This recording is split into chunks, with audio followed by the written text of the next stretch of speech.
Are we at war? An act of honor or political collusion? For 25 years, the controversy has raged. Suez, 1956, a movie-length special, 8:30 Sunday on ABC.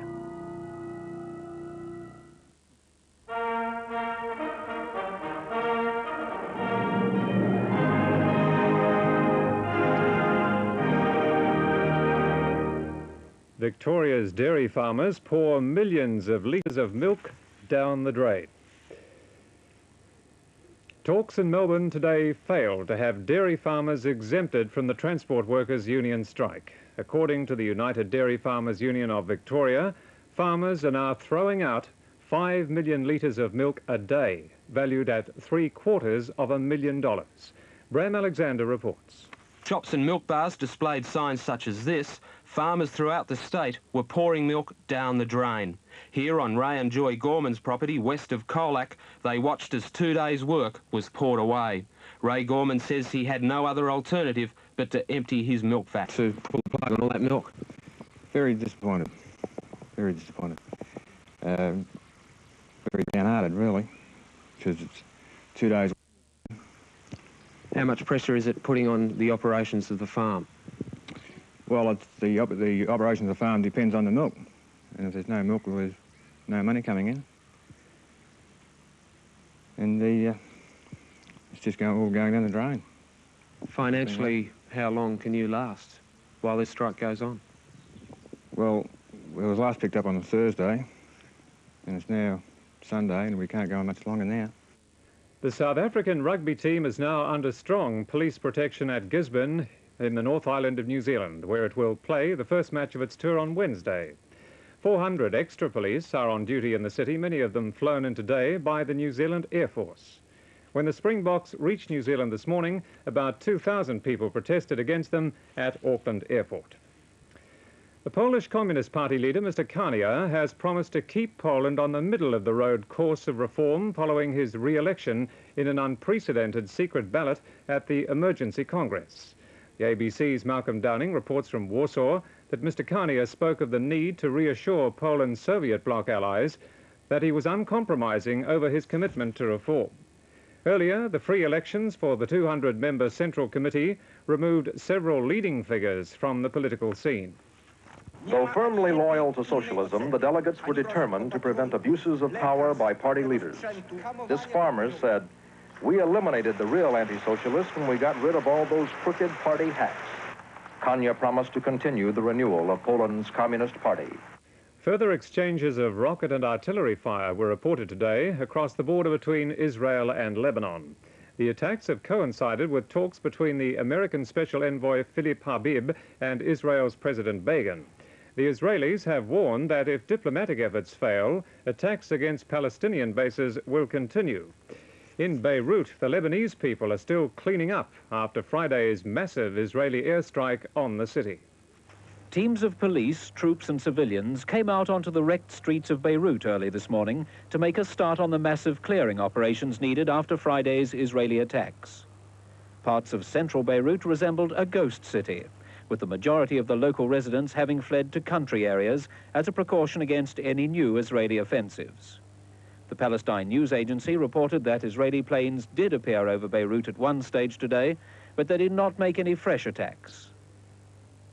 Further south, though, they did make a new strike at a bridge south of Sidon, and in Sidon itself. One person was reported killed and several injured in an artillery bombardment. The destruction in Beirut following Friday's attack was even greater than initially thought. The Fakani district of the city, which housed the headquarters of the Fatah PLO group, was virtually flattened. Across the border in northern Israel, residents of Kiryat Shimona were counting the cost of Palestinian attacks during the past few days. The PLO has claimed credit for this morning's rocket and artillery attack on northern Israel that injured 6, but caused little damage beyond starting more brush fires. Kiryat Shimona's streets were nearly deserted, as most people stayed indoors or close to the shelters in which they had spent the last several nights. A PLO communique said today's barrage was a down payment on future retaliation for Israel's air attack on Beirut yesterday. Israel's chief of staff has said that if Israelis cannot lead a normal life along the borders, life would be disrupted on the Palestinian side, too. With Israel discarding its previous policy of avoiding civilian casualties in its raids, American envoy Habib's meeting with Prime Minister Begin tomorrow morning may well be critical to the future of peace in this area. In Dublin, there has been serious rioting during a march by supporters of IRA prisoners in Belfast's Maze prison. At least 88 police and 35 demonstrators were injured as the marchers drew near the British Embassy. With Kieran Doherty, an elected member of the Irish Parliament, close to death in the Maze prison, the organisers of the march had expected a high turnout. It began peacefully enough, several thousand demonstrators streaming noisily past the Parliament building and on through the city centre. But as they went, groups broke away to search for bricks and missiles. More than 1,000 police were waiting for them down the road from the British Embassy, with orders to let no one through. The march organisers insisted it was their right to go past the embassy itself. When the police refused, the stewards couldn't stop volleys of bricks and sticks being thrown at the cordon. For nearly half an hour, the police stood their ground under the barrage. 40 of them were injured, some seriously. It was clear, though, they wouldn't put up with it forever. Behind their barriers, the police were preparing a charge. When it came, there was panic.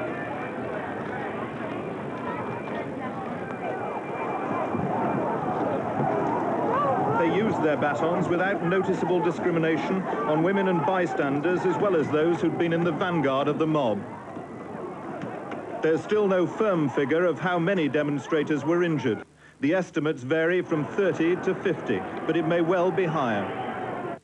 A British stuntman has set a new world record for the highest jump without using a parachute. Malcolm Harvey claimed the record when he jumped 125 feet from an 8-storey block of flats. The 32-year-old stuntman was hoping to land on a pile of mattresses and cardboard boxes.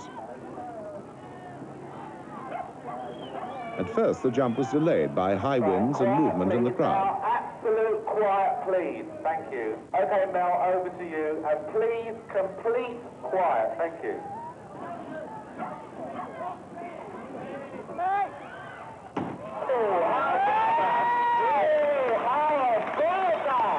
Afterwards, as the champagne corks popped, he seemed delighted that the record was the only thing he'd broken.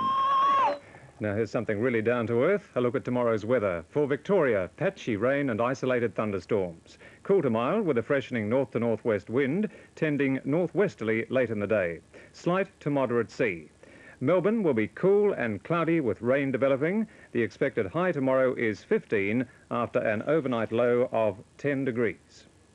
And that's all in this edition. Our next will be at 1 o'clock tomorrow afternoon. The main bulletin at 7 tomorrow night.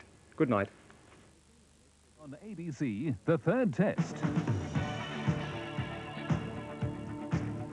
Live from Headingley, international cricket at its best. All the action of the third test, live, only on ABC. Wednesday at 10 o'clock, international lawn bowls in Jack High. This week from England, World Bowls gold medalist David Bryant and Western Australian Ron Taylor provide the action.